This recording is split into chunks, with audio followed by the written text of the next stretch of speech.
नमस्कार, सुनो इंडिया में आपका स्वागत है। मैं हूं सुशांत सिन्हा और इस वक्त की बड़ी खबर आपको बता दें। बीजेपी राष्ट्रीय कार्यकारिणी की बैठक के पहले दिन बीजेपी अध्यक्ष अमित शाह कांग्रेस और विपक्षी पार्टियों पर जमकर बरसे। उन्होंने कहा कि बीजेपी मेक इन इंडिया में लगी है तो कांग्रेस ब्रेकिंग इंडिया में जुटी हुई है। उन्होंने नागरिकता के मुद्दे पर एक बार फिर साफ किया कि देश में एक भी घुसपैठिए को रहने नहीं देंगे, लेकिन उन्होंने ये भी साफ किया कि पाकिस्तान और अफगानिस्तान से आने वाले हिंदू, जैन, बौद्ध, ईसाई और सिख शरणार्थी आएंगे तो उन्हें शरण जरूर दी जाएगी।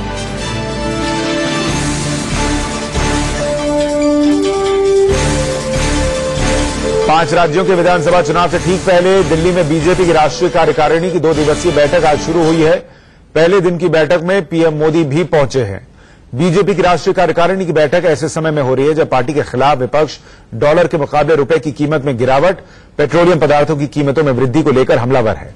साथ ही देश भर में SC/ST एक्ट को लेकर आंदोलन हुए हैं। बैठक में SC/ST एक्ट में संशोधन के बाद देश में जो हालात बने हैं उस पर चर्चा हुई। सूत्रों के मुताबिक हाल ही में हुए सवर्ण आंदोलन पर बैठक के पहले दिन अमित शाह ने कहा कि SC/ST एक्ट को लेकर भ्रम फैलाने की कोशिश की जा रही है, लेकिन 2019 के चुनावों पर इसका कोई प्रभाव नहीं पड़ेगा। माना जा रहा है कि दलितों के बीच अपना मैसेज देने के लिए ही पार्टी पहली बार अपनी राष्ट्रीय कार्यकारिणी की बैठक दिल्ली के अंबेडकर इंटरनेशनल सेंटर में कर रही है। राष्ट्रीय कार्यकारिणी में पार्टी NRC को लेकर भी चर्चा करेगी। इस मीटिंग में घरेलू और विदेश नीति से जुड़े मुद्दों पर एक राजनीतिक प्रस्ताव भी पारित किया जाएगा। इसके अलावा अर्बन नक्सलियों की गिरफ्तारी और उसके परिणामों पर भी चर्चा होगी।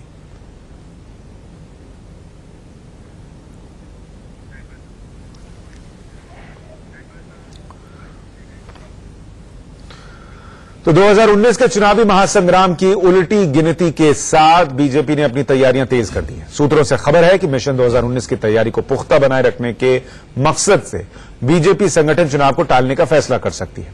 सूत्रों के मुताबिक पार्टी बिना कोई जोखिम लिए आम चुनाव में मौजूदा अध्यक्ष अमित शाह के नेतृत्व में ही लड़ना चाहती है चुनाव। सूत्रों का कहना है कि बीजेपी अमित शाह की अध्यक्षता में ही आगामी लोकसभा चुनाव लड़ेगी, इसलिए संगठन चुनाव 1 साल के लिए टाले जाएंगे। अमित शाह का कार्यकाल जनवरी 2019 में खत्म हो रहा है। पार्टी सूत्रों का कहना है कि संगठन चुनाव को लोकसभा चुनाव के बाद कराए जाने के प्रस्ताव पर राष्ट्रीय कार्यकारिणी की बैठक में फैसला लिया जा सकता है। लोकसभा चुनाव मार्च या अप्रैल 2019 में हो सकते हैं। माना यह भी जा रहा है कि बीजेपी नई टीम के साथ चुनाव में नहीं उतरना चाहती, इसलिए उसने मौजूदा टीम को ही बनाए रखने का फैसला लिया है।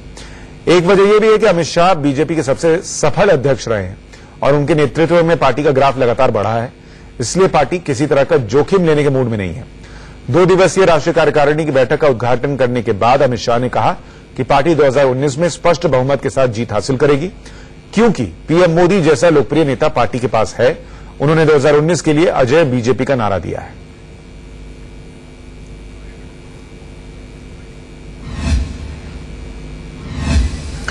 वहीं बिहार के मुख्यमंत्री नीतीश कुमार की खराब तबीयत को लेकर अब राजनीति शुरू हो गई है। नीतीश की बीमारी पर राजनीति की शुरुआत नेता प्रतिपक्ष तेजस्वी यादव ने की। तेजस्वी ने तंज कसते हुए कहा कि मुख्यमंत्री की बीमारी का हाल बताने के लिए मेडिकल बुलेटिन जारी करने की मांग वो कर रहे हैं। दरअसल सीएम नीतीश कुमार पिछले महीने की 31 तारीख से ही बीमार हैं। जानकारी के मुताबिक उनको वायरल हो रखा है। चेन्नई से लौटने के बाद पिछले 9 दिनों में उनके तमाम कार्यक्रम रद्द करने पड़े हैं। नीतीश की बीमारी के चलते कैबिनेट की मीटिंग भी कैंसिल हो गई और वो 5 सितंबर को शिक्षक दिवस समारोह जैसे अहम कार्यक्रम में भी शामिल नहीं हो पाए। इसी पर तेजस्वी ने ट्वीट कर कहा कि पिछले 7 दिनों से मुख्यमंत्री बीमार हैं, उनके तमाम कार्यक्रम रद्द कर दिए गए। हम मांग करते हैं कि मुख्यमंत्री के स्वास्थ्य और बीमारी संबंधी बुलेटिन जारी कर जनता को संबंधित जानकारी दी जाए। तेजस्वी यादव ने अपने ट्वीट में मुख्यमंत्री के शीघ्र स्वस्थ होने की मंगल कामना भी की। तेजस्वी के ट्वीट पर जेडीयू ने पलटवार किया है।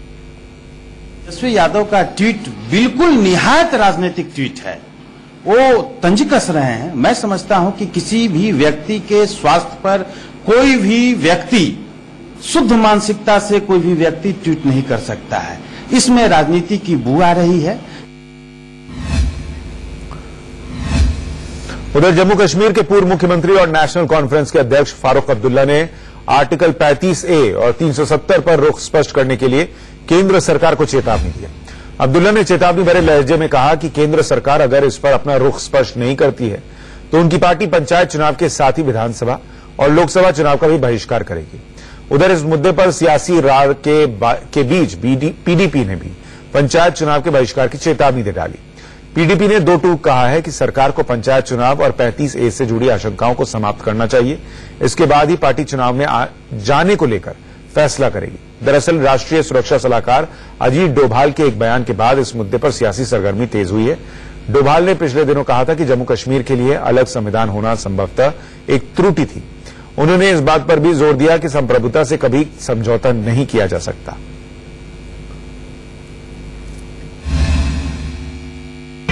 क्या आपका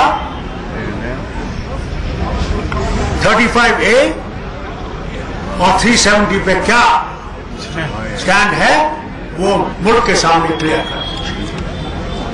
जब वो क्लियर हो जाएगा हम लोग इलेक्शन से भागने वाले नहीं हैं।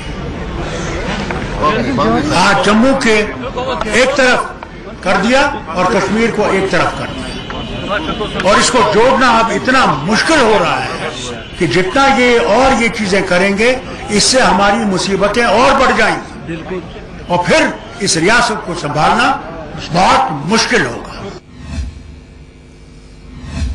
आरएसएस प्रमुख मोहन भागवत एक बार फिर सुर्खियों में है। दरअसल मोहन भागवत ने कहा है कि हिंदू समाज में प्रतिभावान लोगों की संख्या सबसे ज्यादा है। भागवत ने साथ ही यह भी कहा कि हिंदू किसी का विरोध करने के लिए नहीं जीते हैं। अमेरिका के शिकागो में आयोजित विश्व हिंदू कांग्रेस सम्मेलन में उन्होंने ये बातें कही। Reaction doesn't breed correct things,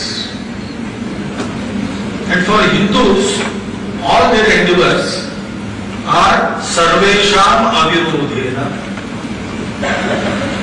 Hindus do not live to oppose anybody.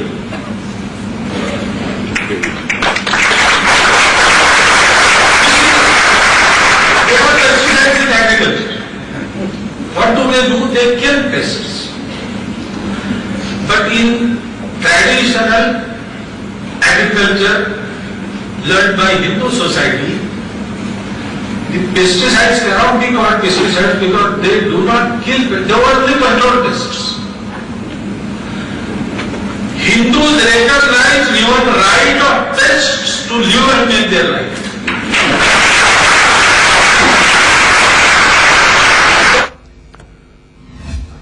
Bihar के बेगूसराय में भीड़ तंत्र का इंसाफ देखने को मिला है।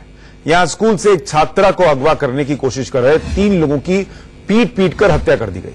घटना शुक्रवार की बताई जा रही है, जब नारायणपुर गांव में हथियारबंद 3 बदमाश प्राथमिक स्कूल में घुसे और 11 साल की एक छात्रा को खींचकर बाहर ले आए। इस दौरान जब स्कूल के टीचर्स ने बच्ची को बचाने की कोशिश की तो बदमाशों ने फायरिंग करनी शुरू कर दी, जिससे स्कूल में अफरा तफरी मच गई। मौके पर पहुंचे गांव वालों ने बदमाशों को पकड़कर ईंट पत्थरों और लाठी डंडों से पीट कर मौत के घाट उतार दिए। इस दौरान बदमाशों ने भागकर जान बचाने की कोशिश की, लेकिन एक शख्स की मौके पर ही मौत हो गई, जबकि 2 बदमाशों ने अस्पताल में दम तोड़ दिया।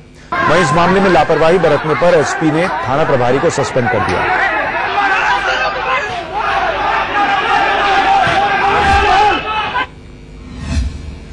और अब आपको दिखाते हैं एक जल्लाद पति का टॉर्चर, जिसे देखकर किसी भी इंसान का दिल दहल जाएगा। यूपी के अलीगढ़ में एक शख्स ने अपनी पत्नी को जानवरों की तरह बेरहमी से पीटा और हैवानियत की सारी हदें पार कर दी।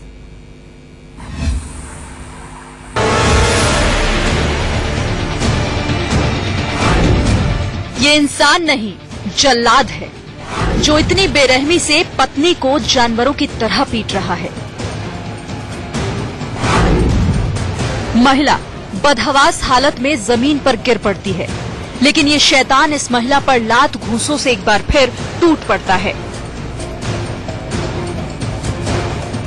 एक तरफ महिला का पति हैवानियत की सारी हदें पार करते हुए महिला को लात घूंसों से पीट रहा है, तभी घर से कुत्ता भौंकते हुए महिला पर झपटता है।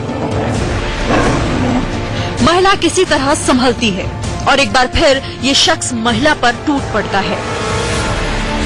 चंद सेकंड बाद घर के अंदर से महिला का ससुर उसका हाथ पकड़कर खींचते हुए घर के अंदर ले जाने की कोशिश करता है, लेकिन घायल महिला दरवाजे पर डरी सहमी बैठ जाती है। ये तस्वीरें यूपी के अलीगढ़ की हैं, जहां लालची ससुराल वालों ने दहेज के लिए अपनी बहू पर जुल्मो सितम की सारी हदें पार कर दी। पीड़ित का आरोप है कि उस पर पिता समान ससुर की गंदी नजर थी। जब महिला ने इसका विरोध किया तो उसके पति संघ प्रिय गौतम ने उसके साथ जानवरों जैसा सलूक किया।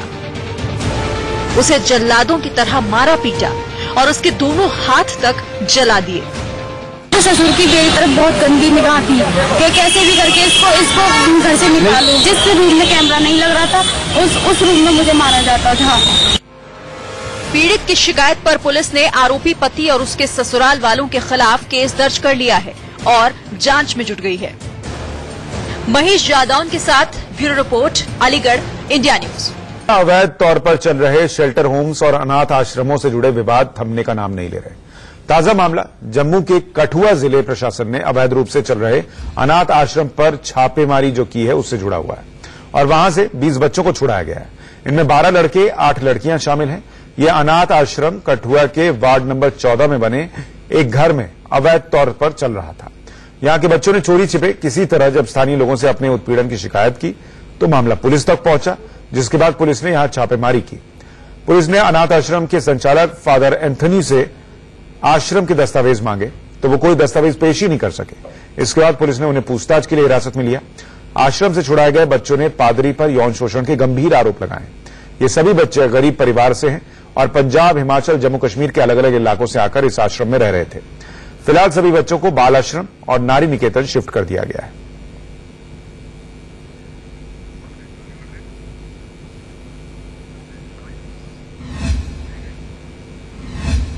जम्मू कश्मीर के अनंतनाग जिले में एक पुलिस पिकेट पर हुए आतंकी हमले के बाद सुरक्षा बलों ने लश्कर के एक आतंकी को जवाबी कार्रवाई के दौरान मार गिराया। पुलिस सूत्रों के मुताबिक शुक्रवार देर रात आतंकियों ने अनंतनाग के अच्छाबल इलाके में जम्मू कश्मीर पुलिस की ही एक पिकेट पर हमला किया था। इसके बाद हुई जवाबी मुठभेड़ में सुरक्षा बलों ने इस आतंकी को ढेर कर दिया। मारे गए आतंकी के पास से एक AK-47 राइफल और कुछ दूसरा सामान बरामद हुआ है। पुलिस के मुताबिक मारे गए आतंकी की पहचान बिलाल अहमद के तौर पर हुई है, जो कुलगाम का रहने वाला था। पुलिस के मुताबिक बिलाल पिछले कई दिनों से आतंकी संगठन लश्कर तैयबा के लिए काम कर रहा था और पहले भी कुछ आतंकी वारदातों की साजिश में शामिल था। इस घटना के बाद पूरी रात अच्छाबल समेत आसपास के तमाम इलाकों में सेना, जम्मू कश्मीर पुलिस और CRPF की टीमों ने तलाशी अभियान चलाया।